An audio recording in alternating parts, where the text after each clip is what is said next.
Assalamualaikum warahmatullahi wabarakatuh. Ketemu lagi dengan Bu Lulu. Hari ini kita belajar fikih dengan materi pinjam meminjam dalam Islam. Sebelum kita melanjutkan, kita harus pahami dulu tentang pengertian pinjam meminjam dalam Islam.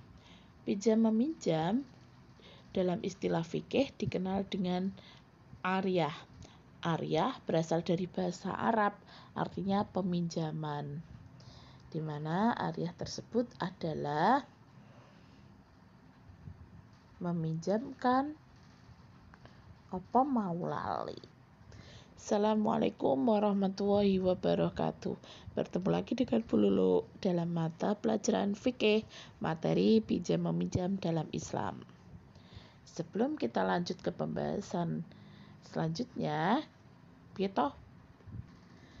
Assalamualaikum warahmatullahi wabarakatuh.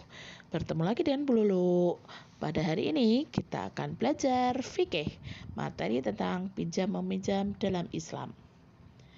Ya, yang pertama akan kita bahas adalah pengertian dari pinjam meminjam. Pinjam meminjam dalam istilah fikih disebut ariyah. Ariyah berasal dari bahasa Arab, artinya pinjaman. Nah, ariyah adalah pemberian manfaat suatu benda halal dari seseorang kepada orang lain tanpa mengharap imbalan dengan tidak mengurangi atau merusak barang dan dikembalikan secara utuh tepat pada waktunya. Itu pengertian dari pinjam meminjam. Jadi barang yang dipinjamkan itu tidak untuk dimiliki, tetapi harus dikembalikan dan hanya diambil manfaat dari barang tersebut. Yang kedua yang akan kita bahas adalah hukum pinjam meminjam. Hukum pinjam meminjam dalam Islam pada dasarnya adalah boleh atau mubah. Tetapi hukum tersebut dapat berubah menjadi wajib ataupun haram. Menjadi wajib jika pinjam meminjam itu dengan tujuan menolong orang lain, dan menjadi haram apabila pinjam meminjam tersebut digunakan untuk melakukan kejahatan. Itu hukum dari pinjam meminjam. Selanjutnya kita bahas tentang rukun pinjam meminjam. Rukun pinjam meminjam itu ada 4. Yang pertama ada orang yang meminjam. Yang kedua ada orang yang meminjami. Keduanya ini memiliki syarat, yaitu berakal, balik, dan tanpa paksaan. Jadi tidak ada paksaan, dan orang yang pinjam maupun yang meminjami harus berakal, atau artinya tidak gila. Terus yang selanjutnya adalah barang yang dipinjamkan. Barang yang dipinjamkan mempunyai syarat, yaitu memiliki manfaat dan tidak berubah zatnya, atau tidak berkurang bentuknya. Seperti makanan tidak boleh dipinjamkan karena setelah dimakan dia habis, itu tidak bisa dipinjamkan tetapi diberikan. Itu untuk rukun pinjam meminjam. Yang terakhir yaitu ada ijab qabul.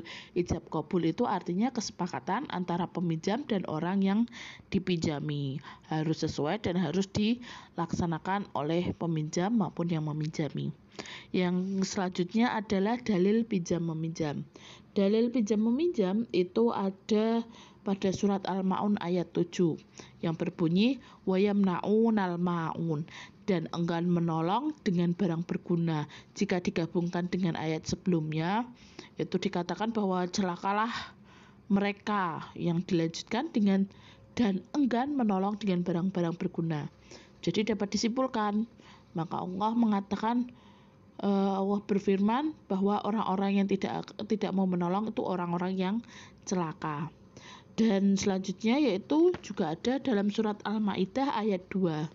Dalam potongan ayat yang berbunyi wa ta'awanu 'alal birri wat taqwa wa la ta'awanu 'alal ismi wal udwan wattaqullaha innallaha syadidul iqab.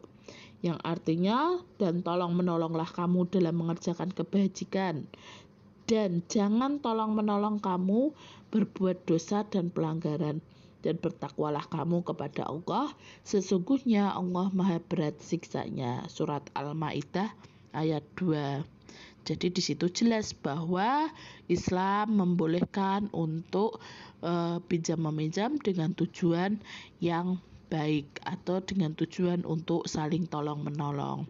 Demikian penjelasan dari Bu Lulu.